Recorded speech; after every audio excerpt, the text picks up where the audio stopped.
You're listening to the Music Tech Teacher podcast, episode number 48. Welcome to the Music Tech Teacher podcast. Music tech tips, lesson ideas, advice, news, and interviews, especially for music teachers. Brought to you by midnightmusic.com.au. Hello and welcome to another episode of the Music Tech Teacher podcast. I'm Katie Wardrobe, a music technology education trainer, speaker and consultant from midnightmusic.com.au, where I help music teachers use technology effectively in music education. Before I launch into our topic for today, which is Music Technology Centres, I'd love to share some of the recent reviews that have been left for the podcast in the iTunes store. And I truly thank everyone that takes the time to do that. I know that iTunes does not make it particularly easy to leave a review. So if you've managed to do that and found your way around where the reviews section is, then well done and congratulations. So from Woody98 in Australia, they say, very useful. Really enjoy listening to this podcast on the way to work. Plenty of useful tips and tricks to make my tech life easier and keep my classroom ideas fresh. Thank you, Katie. From Fagan Piano Studio in the United States, the title is Great Ideas for All Music Teachers. And they say, I continue to be amazed and appreciative of how very useful, imaginative and practical the advice and ideas are in these podcasts. Many times I will read a title and assume that it's something that I would probably not use when giving private lessons to piano students. I'm happy to say that I'm usually wrong. Looking forward to many more wonderful podcasts.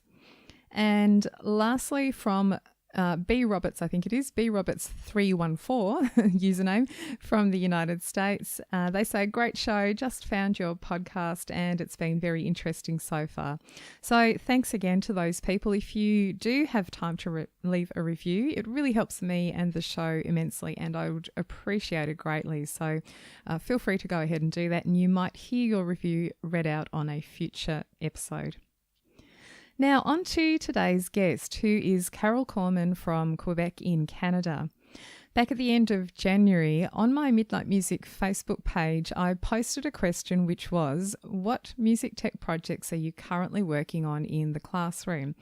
And there were lots of responses and it was really fascinating and really interesting. And I may actually compile all those responses into like a one-page handout for other people to read because I found them really, really cool.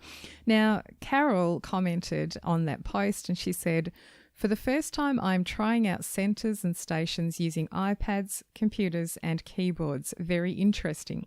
Now, that was all she wrote and it actually sparked my interest because I've been wanting to talk about centres or stations and technology ideas for using in those centres. For quite some time now, I've been wanting to share that on the podcast and maybe develop some training around it in the community that I run. And for those of you that might not know, the use of centres, or some people call them stations, in the classroom is kind of similar to circuit training in a gym, if you've ever done that before. So rather than a gym scenario where there might be different exercises that you do on each station or each centre and you rotate around them, in a classroom situation, teachers set up multiple activities around the room and they're designed to run concurrently. So different groups of students work on each station and they are usually done in small groups. And they basically rotate to the next centre at a time that's designated by the teacher. There are a couple of different approaches to running a classroom with centres. Now, I know some teachers do quite short activities in their centres and the students rotate fairly quickly through them in perhaps a single class or over a couple of classes. And often there's, maybe 4 or 5 centres running at the same time. I know some people do it with fewer and some people do more.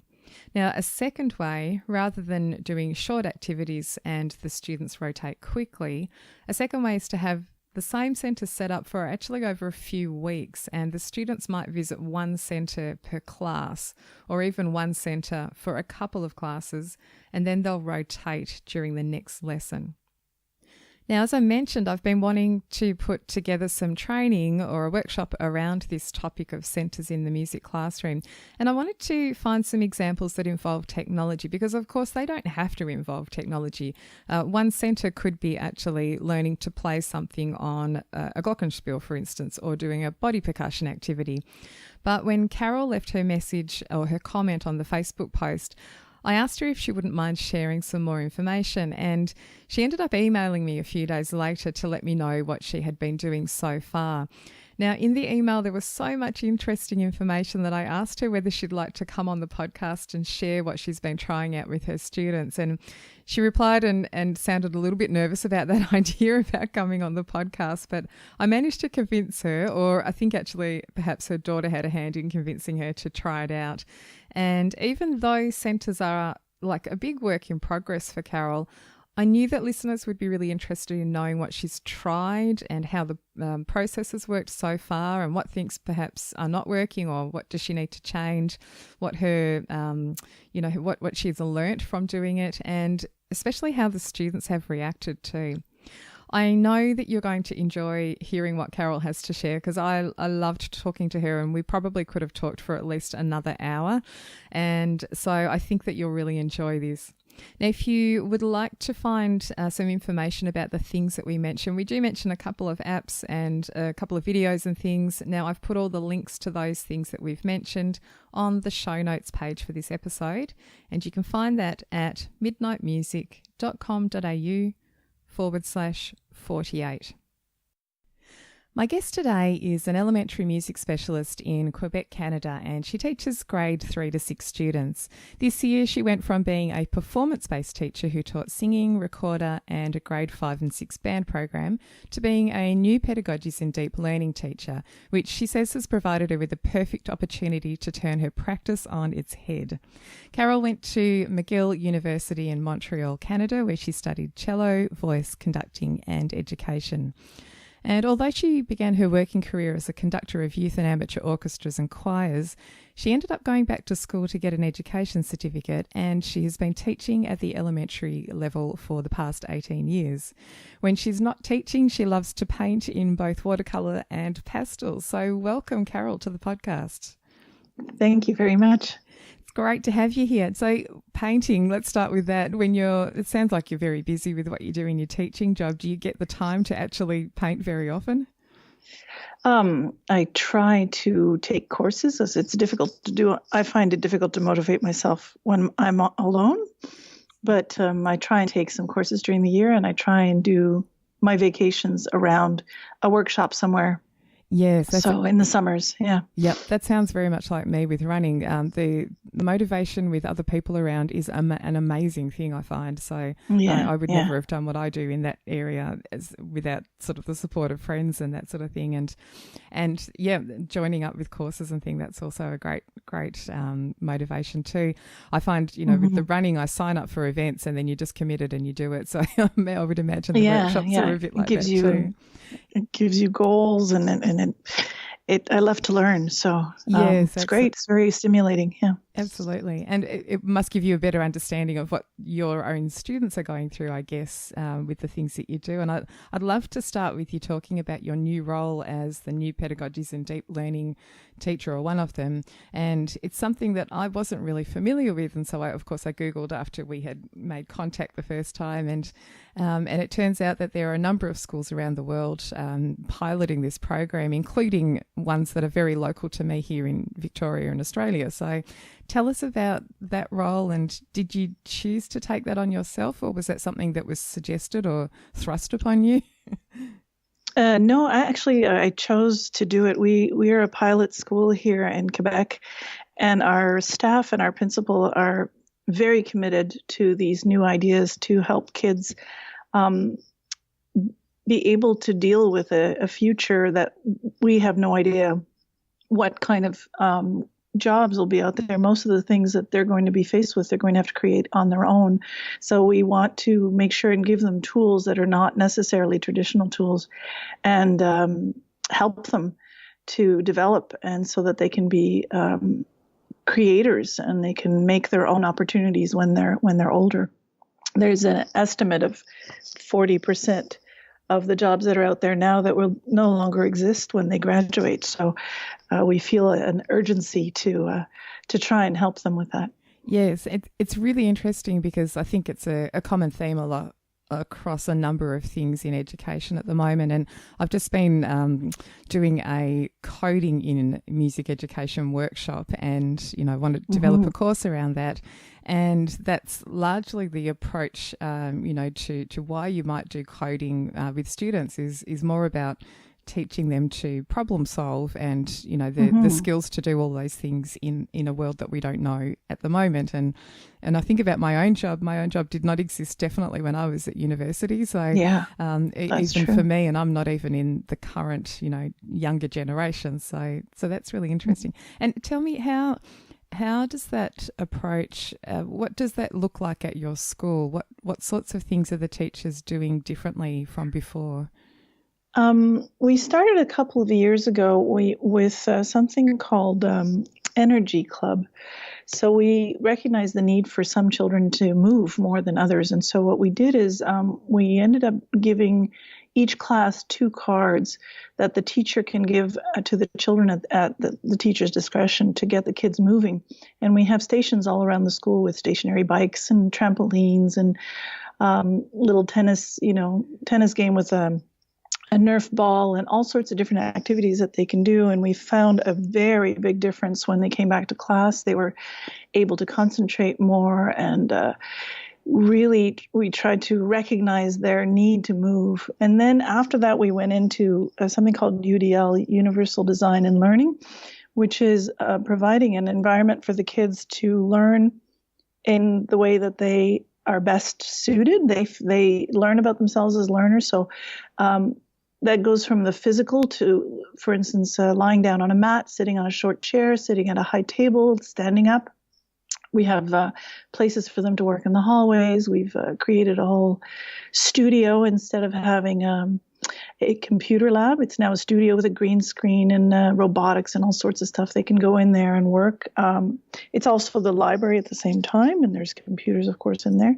So we're trying to cater in UDL also with the learning style. So if somebody is better at learning visually, or somebody's better at learning kinesthetically, or somebody's better at listening instead of reading, kids who are, for instance, dyslexic, we have special computer programs that help them so that they do learn to read, but they're not prevented from showing us what they know and learning and discovering things by their disability, really.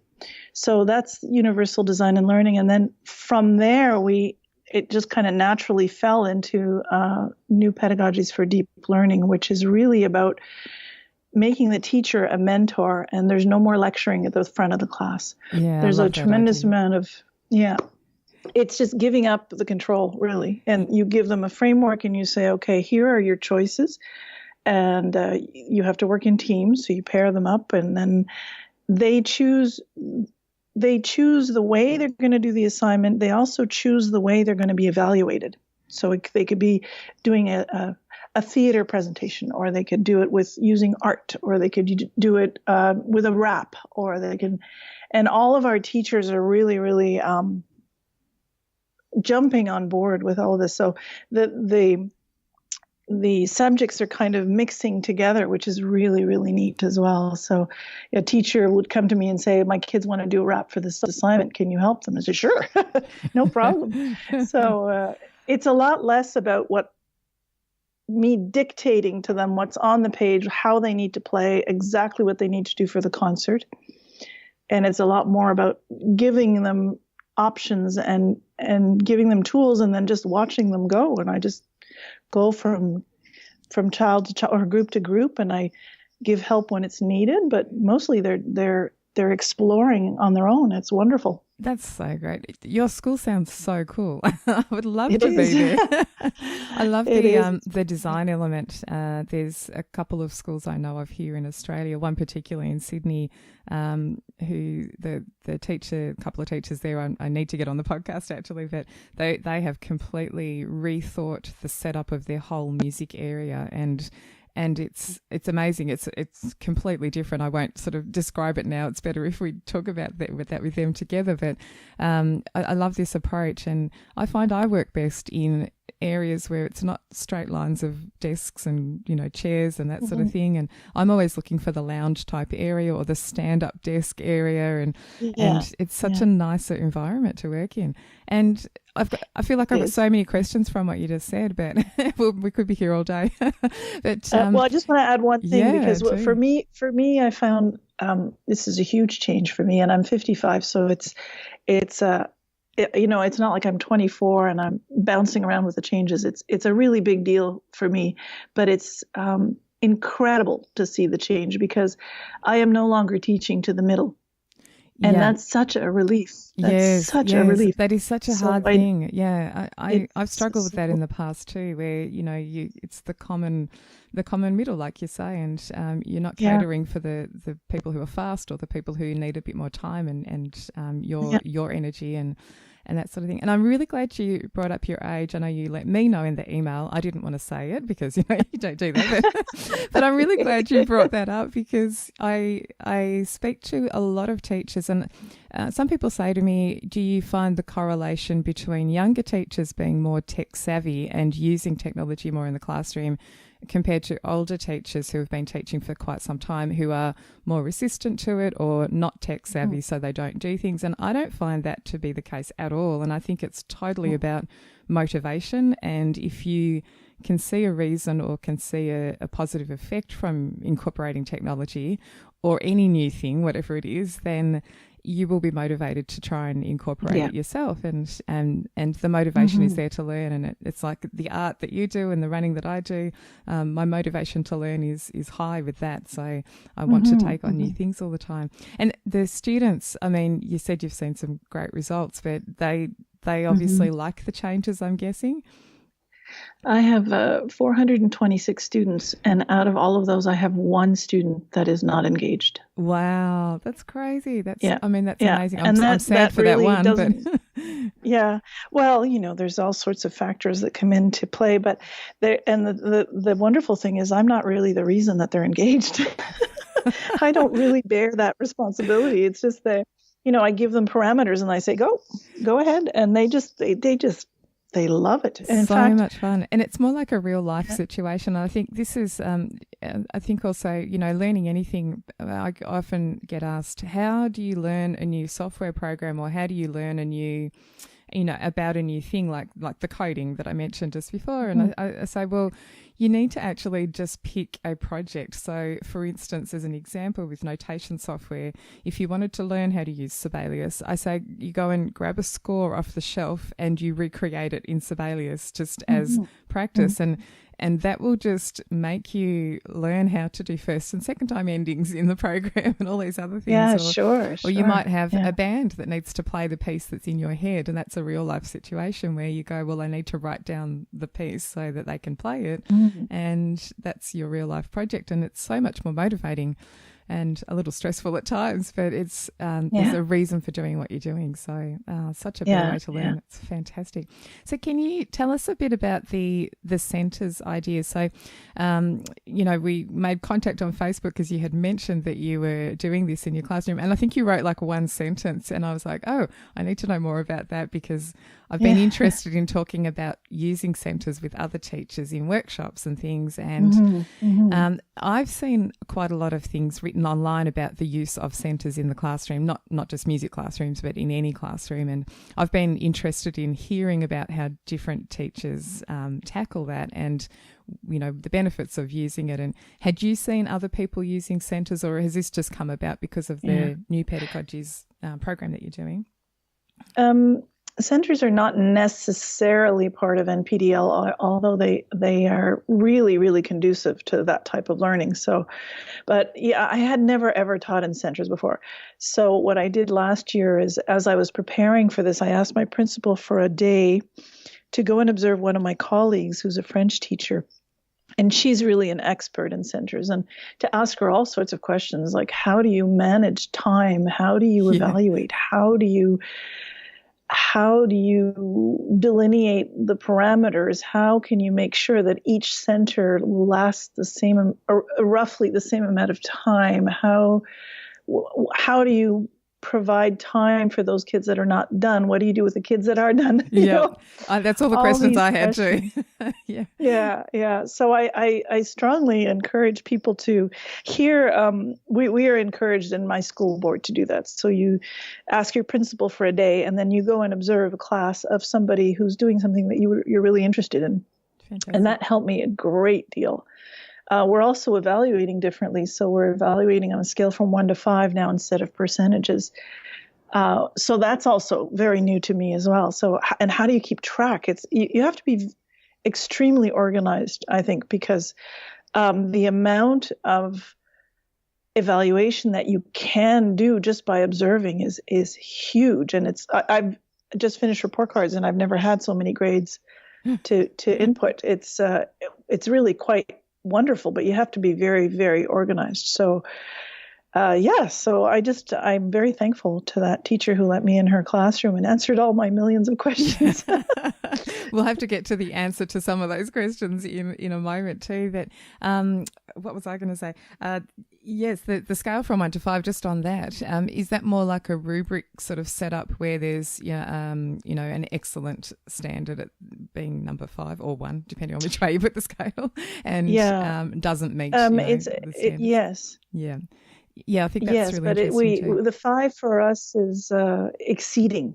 Exceeding. So for the really bright kids who are really, so they get to actually do more. So, a kid who's finished all 4 centers, for instance, if they want to do a project on their own on GarageBand, go for it. No problem. It's almost like a genius hour thing, Yeah, excellent. So that 5 is exceeding expectations.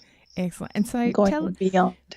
Tell us about the resources that you have. Centres don't have to involve technology, clearly, but tell us about the tech resources you do have that you are using, and I'll get you to describe the centres that you've got going at the moment, or perhaps Sure. what you're planning in the future. But tell us about the resources first of all. So what sort of technology do you have access to? So I have 8 iPads that are brand new, which I'm very lucky. I have 3 old computers that I use for listening mostly. I have a program that I use for listening on those 3 computers. It's very, the kids can be very independent with it, so it's wonderful. I have 4 keyboards, and I do the centers with groups of 2, so I can have 8 kids on keyboards at a time. And the iPads I use for keyboards if they're more comfortable, particularly kids who are modified programs. They're more comfortable on the keyboards on the iPad with actually the letter names on the keyboards and so on. And I use of course, a lot for Invent and also for listening.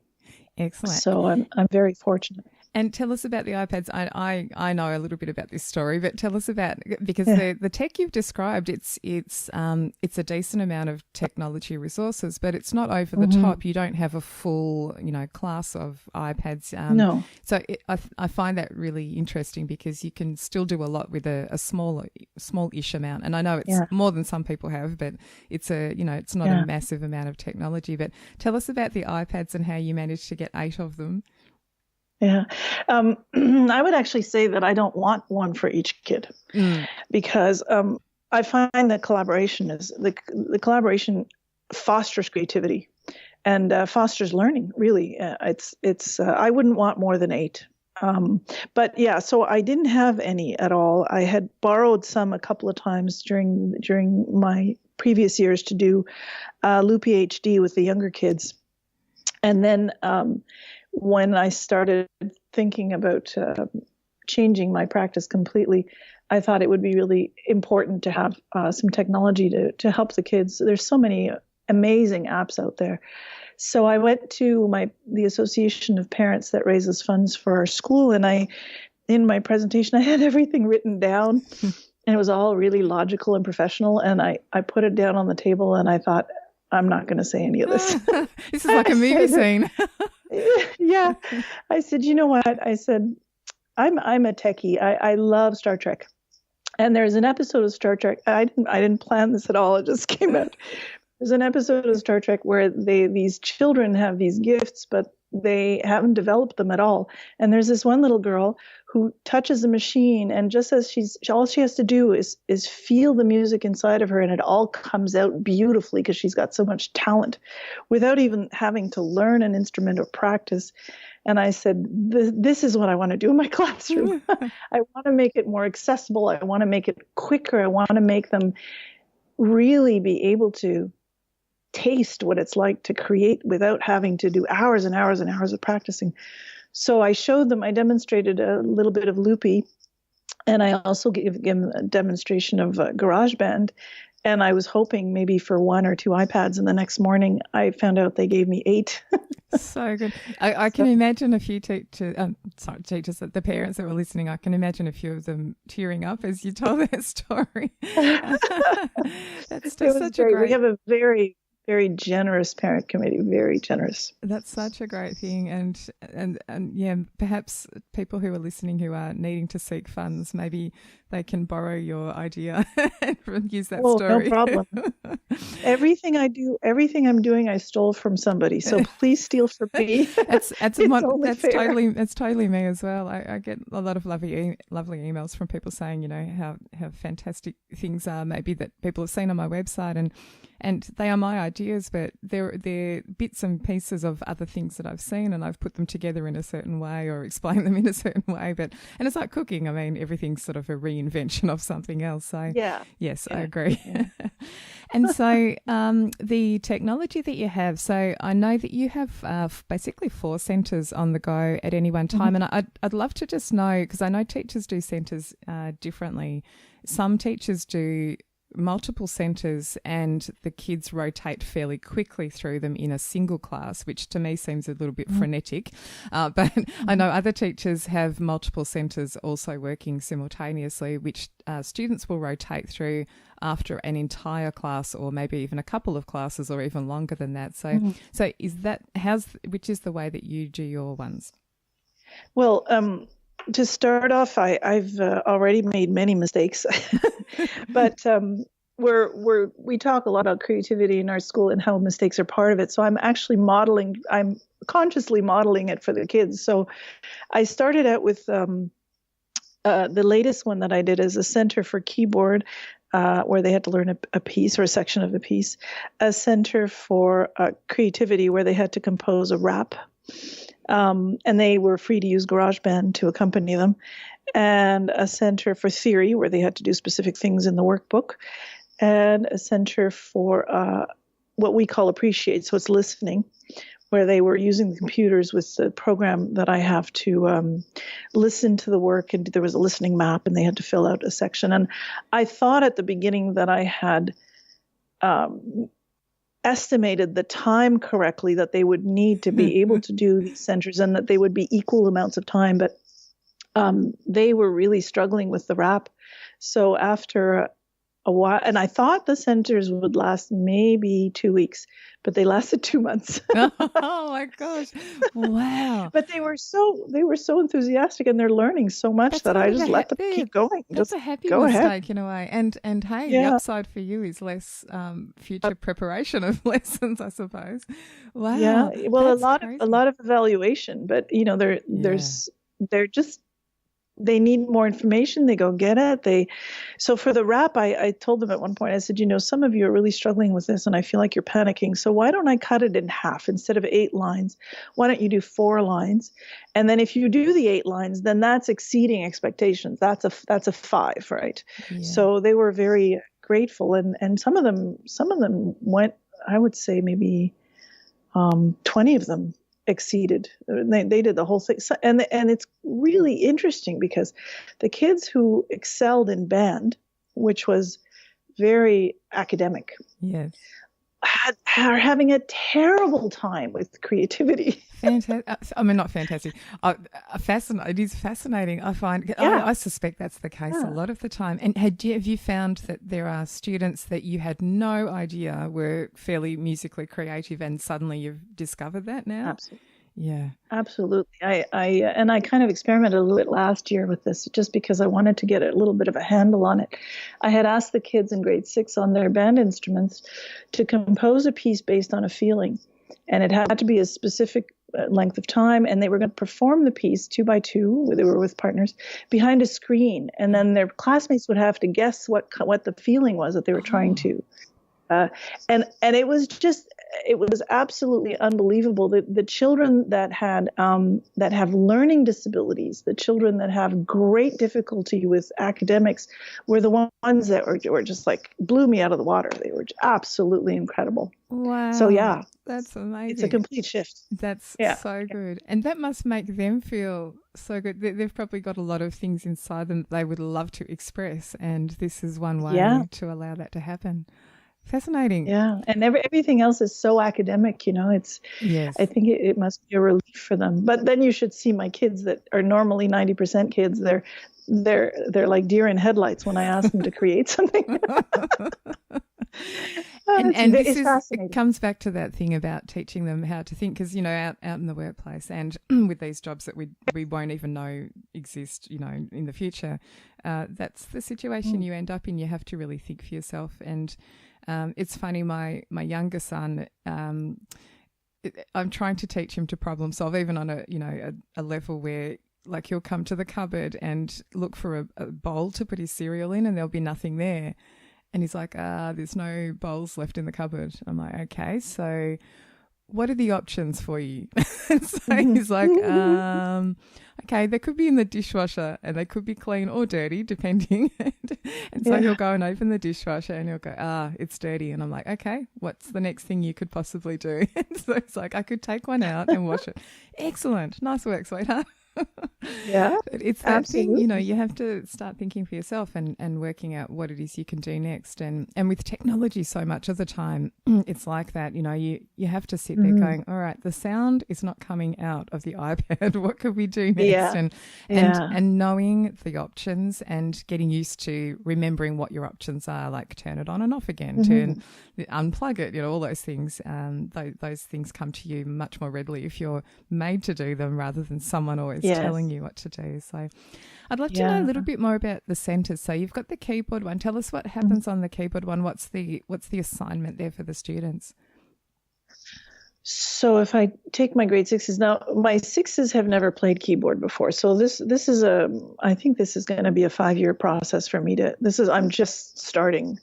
I'm going to be in development for at least 5 years. I love that you're thinking like that. I think it's great. I think it's so good that it's a work in progress. I think so much of the time, we think things should be perfect before doing it with other people in front of a group. And I'm certainly not like that. I've learned over time that it has to be the first version is never going to be the last version. And that you tweak things all the time. And that's kind of just fun. That's part of the process. So the 6s have never learned keyboard. Last year they were on a band instrument, so they can read, but they've never played with the keyboard. So we did very basic, to the right is high, to the low is low, to the left is lower, where are the sharps and flats, where's C? I used that C is to the left song. Oh my gosh, that video, it's so funny. I will put that in the show notes for people. I think the teacher that made that video, I think I saw him comment on Facebook in one of the music teacher groups, because he's part of that group. He said something like, this is the thing I'm going to be known for the rest of my life. Not all these fabulous other things. He's made this, ridiculous video about the C is to the left of the 2 black notes. Oh, but it's like an earworm. It's wonderful. Yes, so all I have to do is hum the melody and the kid goes, oh yeah. It's really great. So so they're very beginner keyboard players. So I took a piece. I'm always very conscious of trying to motivate the boys, because I feel that elementary schools is very, very female-centered. Interesting. Female-centric. And so I chose Pirates of the Caribbean. And in there I had a repeat sign. I had box 1, box 2. I had a bunch of stuff in there that they'd have to figure out to be able to do it. And of course, it's all in C major. I'm not delving, and it's only treble clef right now, so it's single line. But after the break. So I'm on March break right now, but after the break, grade 6 kids are all learning bass clef, and so then they're going to be playing duets with their partners. So it'll get a little bit more difficult, and I'm going to add a couple of accidentals because they can handle it. So they're learning Pirates, and there was theme 1, theme 2. So theme 1, if they learned it really well with very little help, then they got full marks. If they decided to learn theme 2 as well, then that's a 5. That's above and beyond what they were expected to do. And they really teach each other. It's wonderful to see. And they're all with headphones. So for my ears, it has been amazing. If you think last year I had 200 recorders and 200 band instruments. And, it's funny, I did record it as my main instrument. Here's a little known fact about me, but I did record it as my main instrument at university, early music, proper performance. But I am also I don't know if I would be able to cope with, full classes of recorders at a single time at that elementary level. That would be really hard. And I had another question. So I'm just curious about when you first introduce each of the centres, do you, perhaps not with the keyboard one so much, but do you sort of go through the activity as a whole class and then later on they will be split up into groups and move to the centres and do it independently, or how do you introduce them in the first place? I had to do an introduction to keyboard at the beginning for all the grades. So that kind of made my lesson planning a little easier because they're all beginners. So grade 3 to 6. So we did, very simple exercises. We played with some of the apps on the iPad to correctly identify the notes on the keyboard where they were on the staff and so on. Middle C, and so that one we did together. I do also have I'm very lucky to have a smart board. So I plug the iPad into the smart board and I can show them the apps on the smart. So we did some of that at the beginning. But basically what I did after that is I said, okay, I'm really counting on you guys to follow instructions.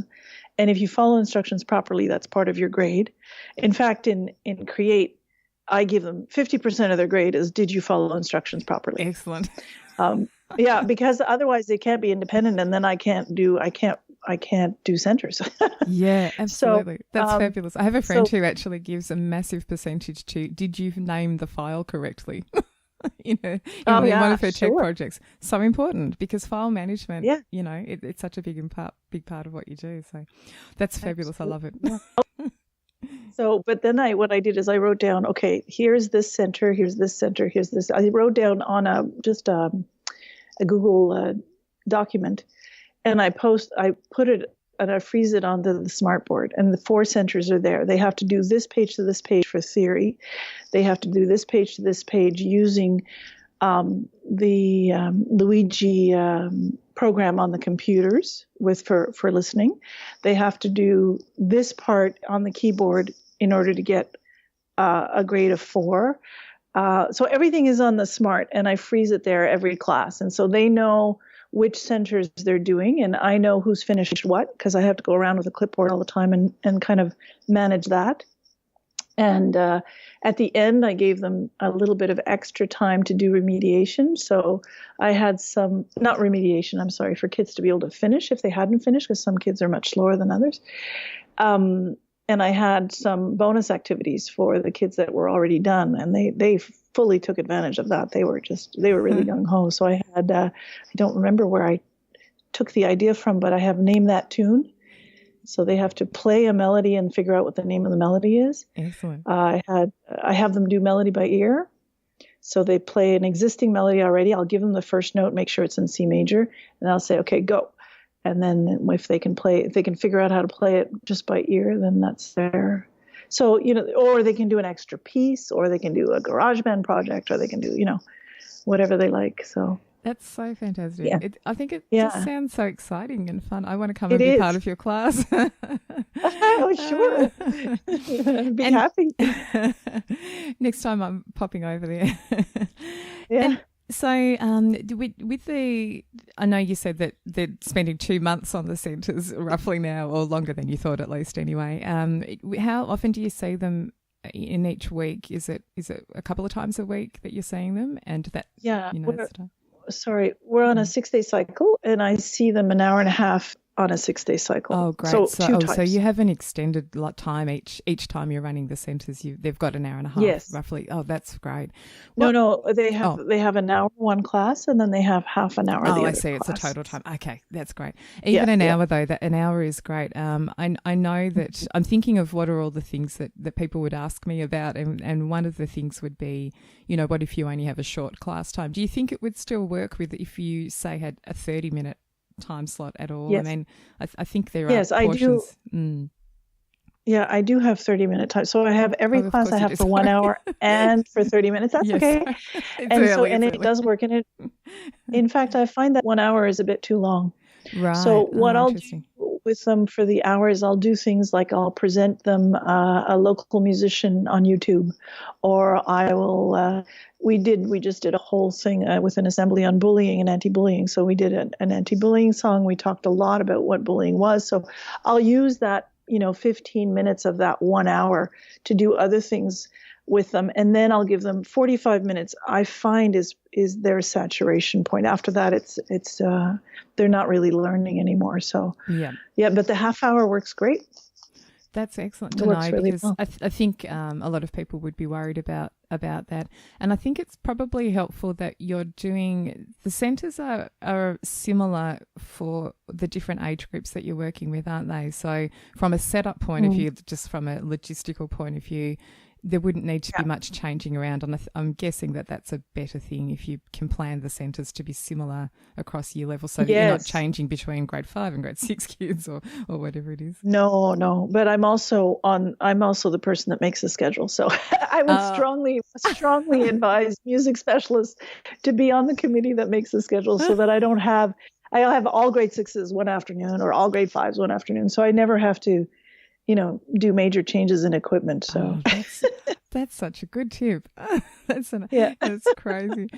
And tell me about the students' reaction. Now, I actually want to read you. I'm going to read out, not to you. So I'm going to read out the quote that you sent me in the email about the way the students are reacting to these centres and the approach to it. So this is for everyone listening. This is what Carole wrote in the email. She said, "It's working out incredibly well. All of my students are engaged and interested in their learning.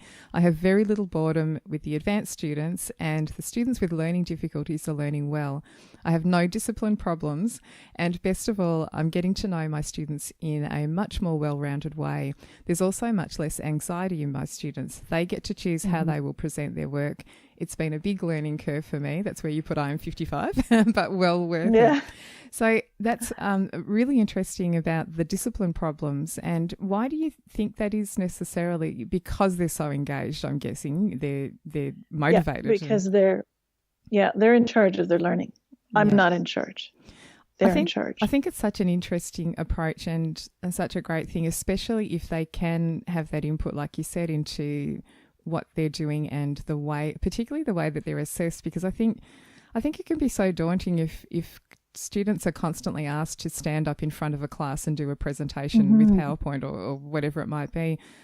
I would have been absolutely terrified. I mean, that's what I do now for my living, and I'm quite comfortable doing it now, but that's after years of practice, and I know exactly what to do to make it better so that it goes well. I know how to prepare it for myself and what I need to see and what I'm going to say and how long things are going to take. And I think that would be so daunting for students if that was always the case. So to have some ownership over that would be really fascinating. Yeah, I started out from a university background, so I did do some teaching at the beginning of my career at McGill University, and so my practice was very, very performance based, and so I would have the kids perform in large groups for evaluation, also in small groups to make sure that they could stay together, and also alone in front of the class. And at the beginning of my career, that went over okay. It wasn't such a big deal for the kids. But last year, in one grade 4 class in particular, I remember 4 children breaking out in tears. And I thought, oh what am I doing? Oh no, what am I doing? I'm torturing these children. So they're here. I don't know what it's like where you are, but here the children are, I have seen really a big, big growth in anxiety. In the children. They're hyper scheduled. They don't have 1 minute of free time. They come in stressed. They're stressed about their work. They're stressed about their grades. They're stressed about homework. It's really becoming epidemic. And so part of what I decided as part of the change is no more homework. They're not supposed to be practicing at home anymore. They're not even, they're asking me for the sheet music to take home to learn. And I said, no, I'll give you something else if you want, no problem. But what you're supposed to be doing for this grade, I'm not going to give you the advantage over everybody else who doesn't have a keyboard to take it home and practice. But I'll give you another piece if you like. But yeah, so it's been a complete shift. And I find that the children are so much more relaxed and therefore more willing to take risks, Yes, and the happier learning environment, it can only be a good thing, really, to get things achieved and for them to take on new skills or, approach new things. And so, and tell me, I need to know about the preparation, because I have heard one of the challenges with running centres is that there can be a lot of preparation up front, and then you're kind of good after that. I know you said that there's a lot of evaluation and assessment later down the track, but I sort of in my head think of this like batch cooking or meal preparation. When I'm in a good space, I do this on a Sunday afternoon. I'll cook a whole heap of things, and then I've got so much prepared for the week, and my week goes so much better when I can do that. So I'm imagining that preparing centres is a little bit like that. You would do a lot of upfront work and then, roll it out over the time. So did you find that, and how did you manage that if that was the case? Well, I'm a little bit of a perfectionist. So for me... Me too, don't worry. For me to be able to do this, I had to strip everything down to the bare bones. So this summer I worked probably about 50 hours. Going back to the very basic outline that was given to us by the government, and just really starting over and rethinking everything. And then I made workbooks, because I knew that if I just was too creative about it, that I would end up only teaching half of the curriculum, which is not, it's not, nobody's checking over my shoulder. Nobody's, I think that if the children like music and they enjoy learning and playing and listening to music, that's what I'm there for. The curriculum is not as important, but I knew that I would get lost. So I created workbooks with, a music dictionary for each grade, a music theory workbook that they could do the theory and then after that take a test. An appreciate section where they would have listening assignments to do, a creative section where, I have a whole section on GarageBand that I'm going to tackle after the break. And so just so that the workbook it's really for me to keep me in line with the general idea of where I want to go with the kids, So, and if I don't finish it, it's okay, but at least I have a guideline. And it took a long time.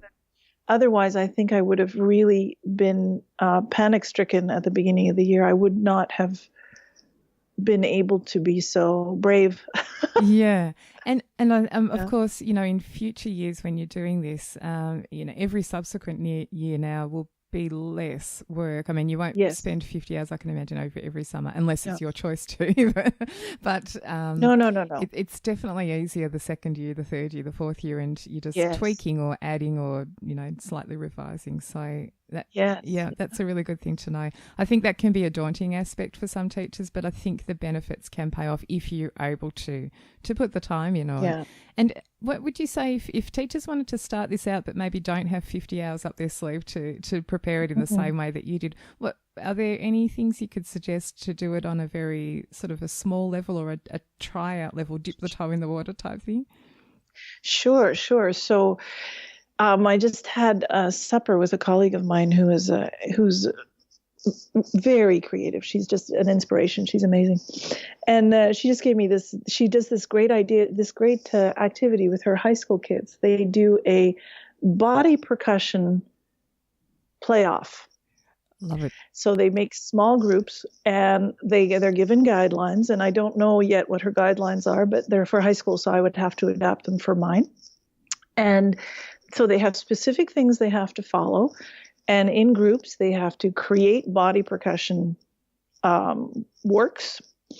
And then they have to present to the class, or they can record themselves for the class. And then the class will vote on the best one. And the best one gets put on the intercom at school or something like that. She created this contest. And in her high school, it spread like wildfire. They loved it. So that could be a center. Yes. But it doesn't have to be. It could be a whole class activity that you try just once to get your feet wet.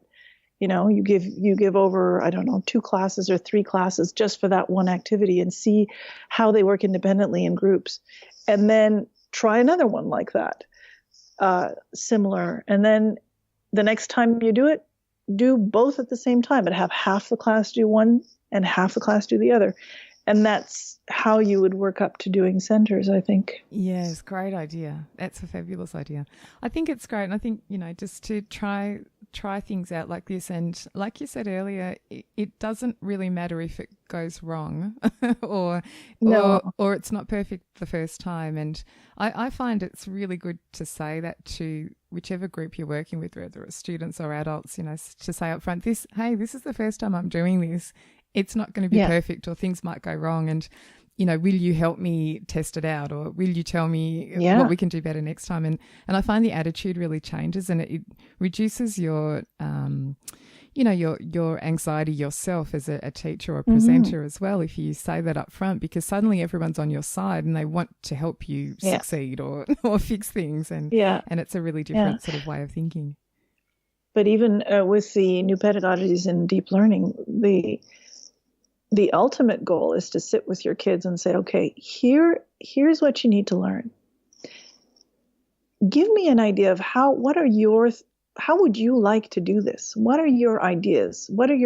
And they have come up with the best ideas, that way better than mine. and they're just so creative. And then when it comes from them, they know they have to learn this, but how they learn it is completely up to them. And then it's like wildfire. Taking off. It's incredible. It's amazing. Yeah. I did actually watch one of the videos of it's been made by my local government, school. There's like 3 schools, I think, which were part of this program, and had done kind of like an event where all the students went and presented projects they had been working on. And I'm watching the video just thinking, how on earth did these kids come up with these things? They were amazing problem-solving projects. One girl had made an automatically timed feeder for her dog, so that when no one's home at 3 p.m. and the dog needs food, it delivers the serving of food into its bowl. I'm just like, what amazing sort of things. And they're all primary school students, they were sort of grades 5 and 6. So just amazing. And the creativity, I think, is fabulous. I love hearing kids' ways of solving problems. It's just so great. Well, and with technology, it just makes things easier. It's magical. Yeah, absolutely. Yeah.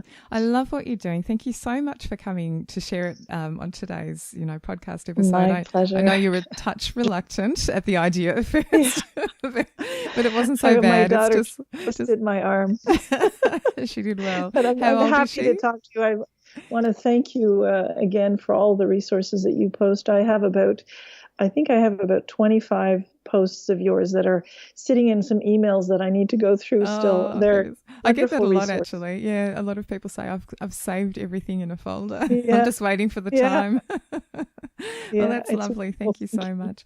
I really enjoy doing it, and I just love. I get excited about things, and then I want to share them with other people. I'm thinking, wow, this would be so awesome for people to do in class. So that's my motivation, and I love hearing back, because it helps me be motivated for future things. So it's very nice. And to how incredible is it that we can talk from the other side of the world and we're talking about the same things, I'm the still same blown passions. away by technology. I think it's just amazing, and I always say I think we're probably luckier than younger kids today because we have an appreciation of what it was like without the technology, and so I get excited. I do, that I can talk to you, and it sounds like we're in the same room almost, and all of those things. It's just fantastic. So exciting. Such an exciting time to be around and to be teaching, I think. So thank you so much, Carole, and I will look forward to publishing this one. I think a lot of people will enjoy hearing about this and actually follow. It'd be great to hear what you do next and how it goes. I don't know if you are writing about what you do anywhere on a blog or anything, but if you're not, maybe you should think about that. It's so great when people share things online. I would love to, but I wouldn't even know where to begin. No, we can work that out. That's easy. Yeah, I'm sure. I would love to. Yeah, I'm happy to give back. As I said, over the years, everything I do is taken from somewhere. So if I can help and give back and share my experiences, I'd be happy to do that. You should definitely think about that. Okay, we'll definitely talk about that. Okay, terrific. Okay. Thanks so much, Carole. My pleasure. I hope you enjoyed hearing what Carole has been doing with her students. As I mentioned in my intro, it was fantastic to talk to her, and we truly could have talked for a lot longer. Now, after we finished our recording, Carole actually wrote back to me on email with another interesting piece of information about something she's been doing with her students, and I thought that I would just share it here because it's a great idea and it's something that you could try yourself in the same way that Carole has, or even with other things at your school. So she wrote and said, "Hi Katie, I just thought of something else that we do that might interest your readers or listeners in this case. I'm in charge of all the tech for the assemblies," she writes, and she says, as most music specialists are, I'm sure. At our school, we're very focused on student-led opportunities. I have a tech team of 1 student per level, grades 3 to 6, that were picked because of their ease with technology. I've trained them to set up and run everything during assemblies, which includes the sound system, the microphones, they do the setup and the volume control and so on, the computer, which is often used to run slideshows or show YouTube videos or play MP3 files or open Google Docs, and also the projector. She says, depending on their age and abilities, they're in charge of different things. The grade 3 student is there as a roadie and to observe so that she can take charge of one aspect next year. They do an amazing job. In fact, the student who is in charge of the computer knows way more than I do about how to split screens, run slideshows, hide windows, etc., and he's only 11. I told him he's not allowed to graduate until he teaches me everything he knows. So that was what she wrote in the email. And again, I love this idea. I love the idea of giving the students ownership and allowing them to learn new skills and take on responsibility for something that really has to happen on a weekly basis. I'm guessing on a weekly basis. So perhaps that's something you can try with your own students, whether it's the tech required for assemblies or concerts. I know that a number of teachers I speak to allowing students to take on some responsibility with the recording of concerts and performances that happen at their school. So if you would like more help with using technology, I'd love you to come and join me inside the Midnight Music community. In addition to the courses and training we have inside the community, we actually have a discussion area where we talk about things exactly like this, tech-related topics, just like the things that we've talked about in today's episode. For more information about the community and a special offer for podcast listeners, go to midnightmusic.com.au/podcast offer.